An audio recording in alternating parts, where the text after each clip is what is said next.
আসসালামু আলাইকুম, সবাইকে স্বাগতম রিসন্স ফ্যামিলিতে। আজকে আমি দেখাবো custard caramel pudding recipe. Caramel তৈরি করার জন্য এখানে আমি 1/3 কাপ চিনি দিয়ে দিচ্ছি।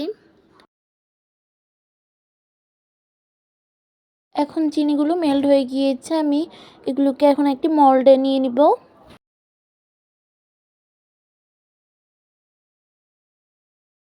এখন ক্যারামেলগুলো মলটিতে ছড়িয়ে নিয়েছি। এখানে আমি নর্মাল টেম্পারেচারে রাখা 5টি ডিম নিয়ে নিয়েছি।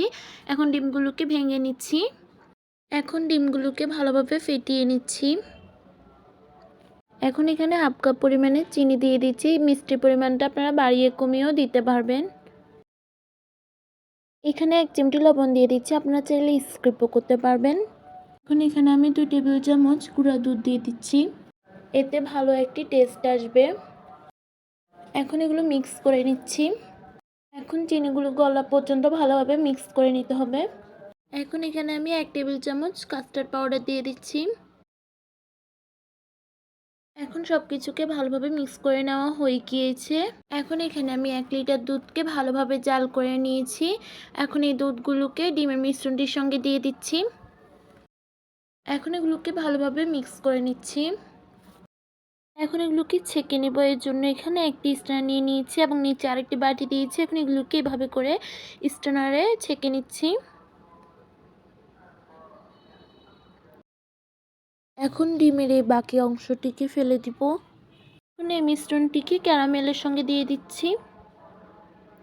দেখুন আমাদের ক্যারামেল আগে থেকে সেট হয়ে গিয়েছিল। এখন মিশ্রণটি দিয়ে দিয়েছি। এখানে একটি পাতিল নিয়ে নিয়েছি, পাতিলে আমি 5 কাপ পানিকে ভালোভাবে গরম করে নিয়েছি। এখন এখানে একটি স্ট্যান্ড দিয়ে দিচ্ছি। এখন মলটি ঢাকনা দিয়ে দিয়েছি। এখন পাতিলে মলটি দিয়ে উপর আরেকটি ঢাকনা দিয়ে দিয়েছি। এখন ঢাকনায় থাকা এই ছিদ্রটি একটি লং দিয়ে বন্ধ করে দিয়েছি। এখন 50 মিনিট পরে দেখাচ্ছি। আমি এখন চেক করে নিব 50 মিনিটে আমাদের পুডিংটি তৈরি হয়েছে কিনা। এখন একটি কাঠির সাহায্যে চেক করে নিচ্ছি। দেখুন আমার কাঠিটি পরিষ্কার এসেছে, আমাদের পুডিংটি তৈরি হয়ে গিয়েছে। এখন নামিয়ে নিব। এখন এটিকে এভাবে কিছুক্ষণ ঠান্ডা করে নর্মাল ফ্রিজে 1 থেকে 2 ঘন্টার জন্য রেখে দিব।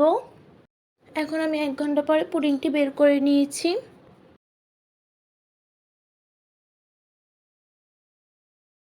দেখুন আমাদের পুডিংটি মাশাআল্লাহ পারফেক্টভাবে তৈরি হয়ে গিয়েছে। এভাবে কাস্টার্ড পুডিং তৈরি করার জন্য এই রেসিপিটি একবার ফলো করে দেখবেন, দেখবেন আপনাদের পুডিংটিও পারফেক্ট এবং খেতে হবে দারুণ মজার।